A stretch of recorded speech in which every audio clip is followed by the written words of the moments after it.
Ay magandang araw po ulit sa inyong lahat, and for our second reading of the day, tingnan po natin kung ano po ang makikita natin sa second reading of the day today. Yan. Namatay na naman ang ating kandila pag nahahangin na ng ating energy ng tarot cards. Yan. Palasain po natin mabuti. Sana po ay napanood nyo na po ang first and second reading kahapon at ang ating live na you can wish po, no? And of course, our first reading kanina, nagkasumbatan po ang person mo at ang third party. So, tingnan po natin kung ano po ang makikita natin dito sa ating second reading of the day. Yan, pili po tayo. 1, 2, 3, 4, 5, 6, 7, 8, 9, and 10.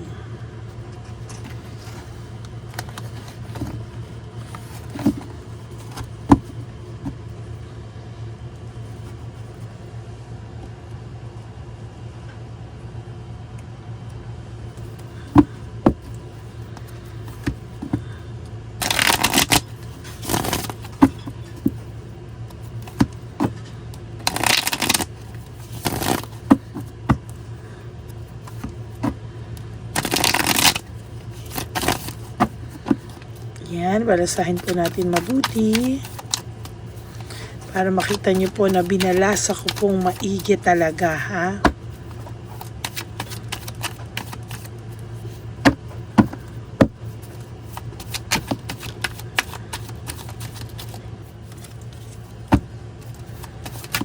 Yan, so last, no?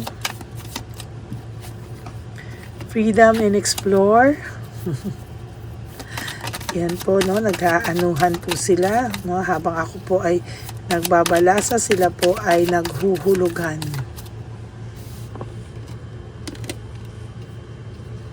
Sacrifice, sige, free card na po natin yan.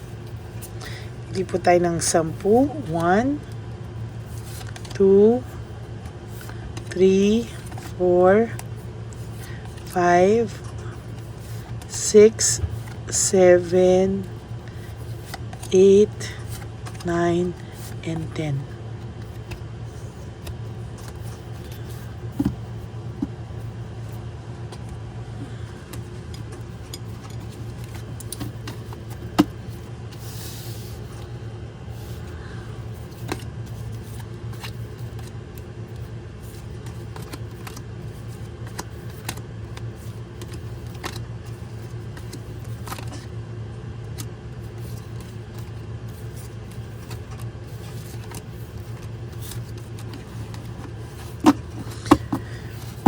Okay po, no? Isa po sa pinakamalaking pagkakamali na nagawa ng person nyo is somehow, no? Yung freedom po, no? Talaga pong sa nakikita ko po dito ay yung freedom po, no? Na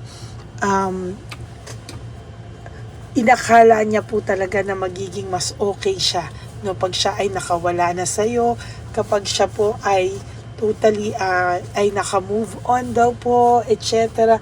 Napakadami niya pong pinagsasabi sa iyo. Well, in fact, nagkamali po siya talaga, no? Ang dami mo pong sinakripisyo sa taong ito, pero somehow nagkamali po siya, no? Hindi po naging maayos at mas maganda ang relasyon niyang napuntahan. As a matter of fact, panay sakripisyo po dati ang ginagawa mo sa kanya. Ngayon siya po yung nagsasakripisyo kasi parang napakabungangera at napaka po talaga, sinasabi ko po sa iyo, kung hindi po bungangera, masakit pong magsalita talaga yung person niya, no, na kabaliktaran mo po talaga. Although kayo naman po ay nag-aaway din most of the time dati, no, may mga times na nag-aaway kayo, hindi man po palagi kayo nag-aaway, pero kung mag-away man po kayo, maybe nagkasamaan din kayo ng loob, nagkasabihan din kayo, pero sa totoo lang po, sa nakikita ko po sa iyo, ay meron po akong nakikita na yung loob mo po ay talagang mas nagmahal, mas ikaw pa nga yung nag-giveaway most of the time, no? Ayan po yung naging kasalanan niya, no? Siya po ngayon yung nagsasacrifice sa mga ginawa niya sa'yo, sa totoo lang. Wait lang po, hindi ako sanay na walang kandila. Okay. Ngayon po ay brutal, no? There's a confusion, brutality, and chaos. Panay gulo po yung nangyayari sa kanila ngayon. Maybe your person po kasi is thinking of you, no? Naiisip ka po ng naiisip ng person mo. Kaya yung person mo po sa ngayon, somehow ay may confusion, no? Na nararamdaman at na bubuntungan niya din po itong third party, and somehow brutal po yung mga salitaan nila, no? Masakit po silang magsalita talaga sa isa't isa. Kanina yung sumbatan is grabe, pero ngayon po nakikita ko it's more than that, no? It's not only sumbatan, but talagang makikita mo po dito yung panay masasakit na salita.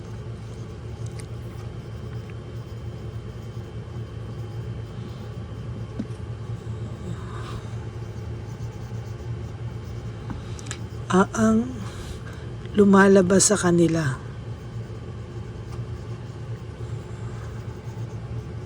At take note po, palaban po ang third party. Hindi po katulad mo na iiyak na lang.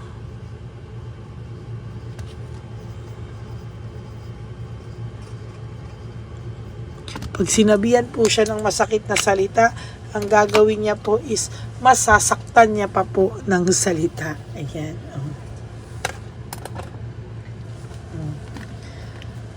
Yan. There is this hard work, no? Kahit ano pong gawin ng person mong pagtatago, no? Dito po talagang tinatago niya po talagang titagong-tago po, at ayaw niya po talagang may makaalam na ganyan sila. Kaya po ang pagpapalabas nito ng press release ay talagang ayos lang, okay lang sila.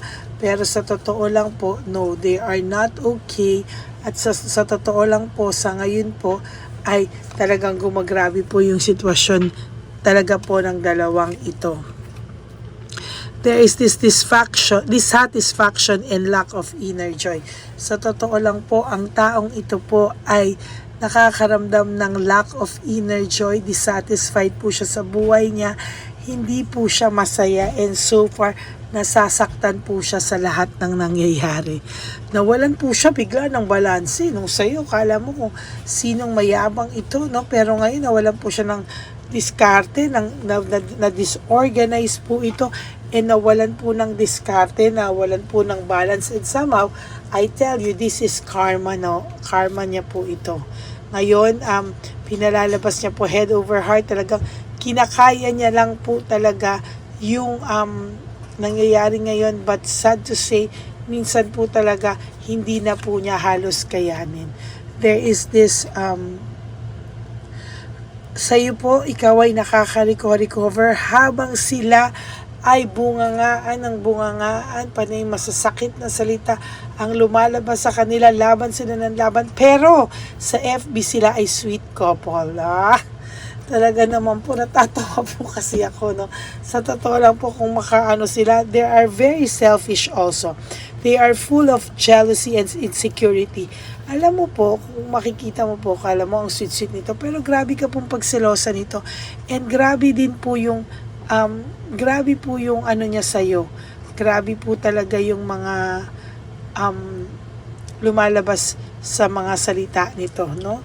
Hindi niya po talaga kinakaya. Talagang sinasabi ko po sa iyo, itong person na ito po ay talagang masasabi ko talaga na ang lakas-lakas ng insecurity sa iyo.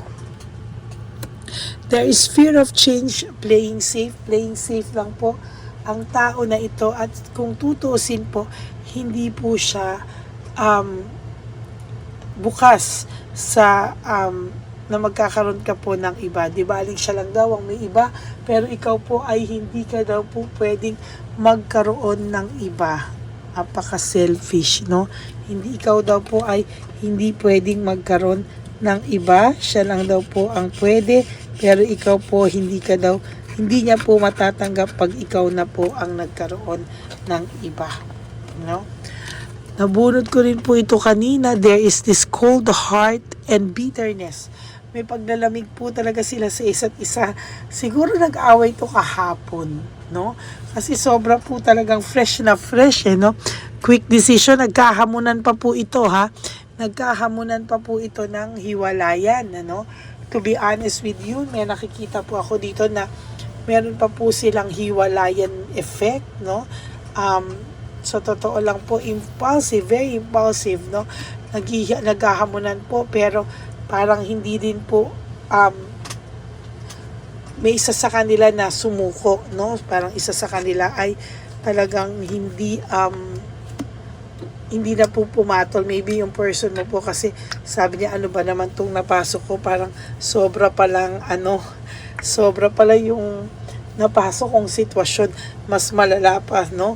Akala mo lang po ngayon, kaya po yung person nyo mostly gusto po kayo nitong gusto po kayo nitong saktan, pasakitan, no? Kasi sa nakikita niya po talaga is somehow medyo mas malala po yung nangyayari dito sa ngayon, no? Malala po talaga, hindi kakayanin.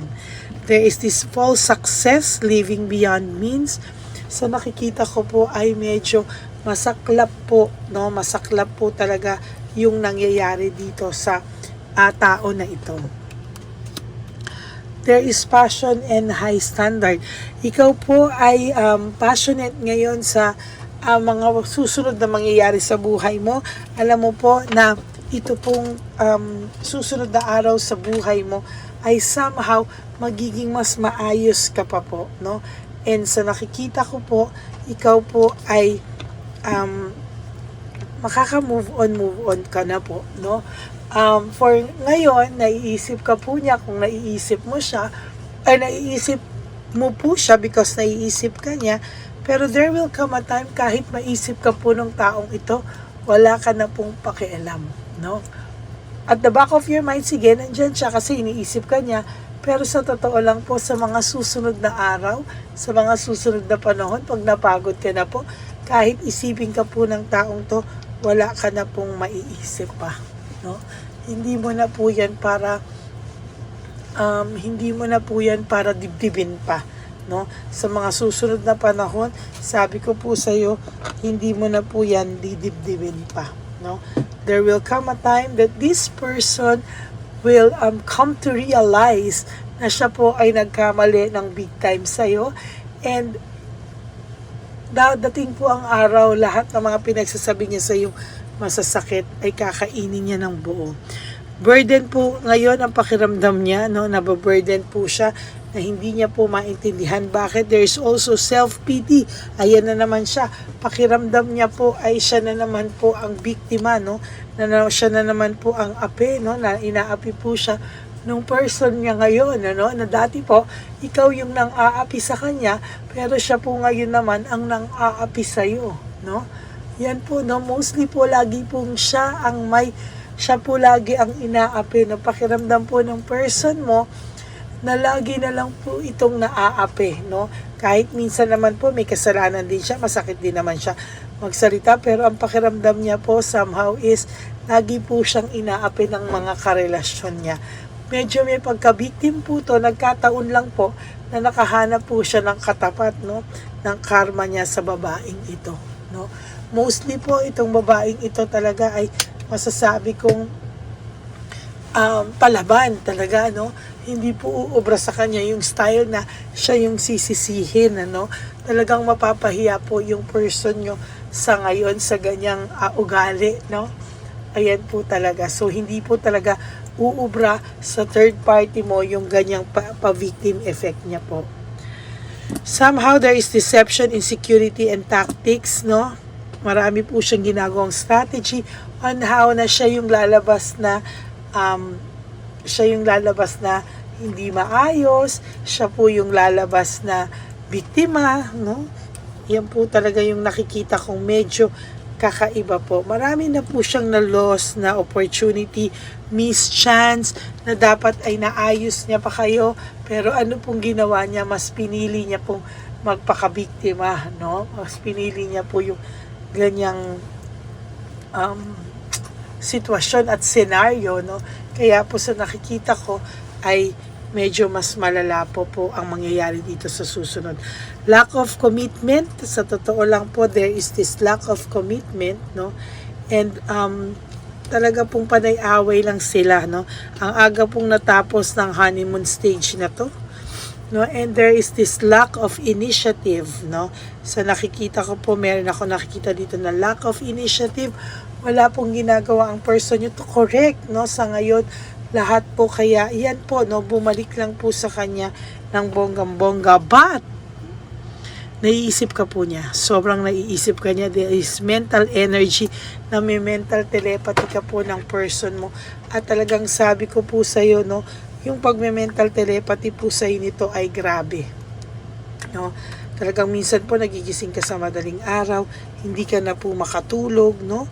Hindi ka na po makatulog, at talagang sa nakikita ko po dito talagang inaayos niya po talaga yung oras, no, kung kailan gabi na, tsaka ka po talaga hindi papatulugin, kaya yun po yung medyo masaklap, no?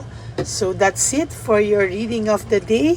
Second reading of the day. I hope na naka-resonate po kayo, and if you do, can you please give me a like and comment down below para naman po mabasa ko naman po kung ano po yung inyong mga saloobin, ano. And for those of you po who would like to have a private reading with me, you can message me po at Ladyly Elena, that's Ladyly Elena, nasa dulo po yan ng ating video. Diyan nyo lang po ako makokontak. That's my only official and legit FB account. Ayan, ano. And of course, sa lahat po sa inyo na gusto magbigay sa akin ng super thanks, I would really appreciate that and love that from the bottom of my heart. Lahat po yan ay appreciated ko from the bottom of my heart. Isa pa po, no? Please po, tulong nyo na po yan sa channel natin. Na please, no skipping of ads po. Tulong nyo na po yan sa channel natin. Para mas marami pa po tayong matulungan na tao, matatanda, no? And marami rin pong salamat sa patuloy niyo pong paghahanap sa aking channel, ano? Pag hindi niyo po makita, bigla po kayo magme-message sa akin, may reading of the day na po ba? Nakakataba po ng puso. Kaya maraming salamat po sa inyong lahat. Okay? And sana po, huwag po kayong malulungkot dahil magbabalik po ako mamaya sa third reading of the day. Maraming salamat po sa inyo. God bless you all. And sabi ko po sa aking ever loyal at solid na mga Lady Elena friends, family and subscribers, I love you all from the bottom of my heart. And sabi ko nga po sa inyo that life is too short, don't make it shorter by stressing yourself from all the pains and the heartaches na binigay sa inyo ng kahapon. Just surrender everything to the divine universe and just let go and let God write your life and love story. I will be back for another set of reading po. Sabi ko po sa inyo for our third and final reading. Pero somehow po, I wish po na sana naman po ay napanood nyo na po yung first and second reading natin bago po kayo tumalon sa third reading of the day natin mamaya, ha.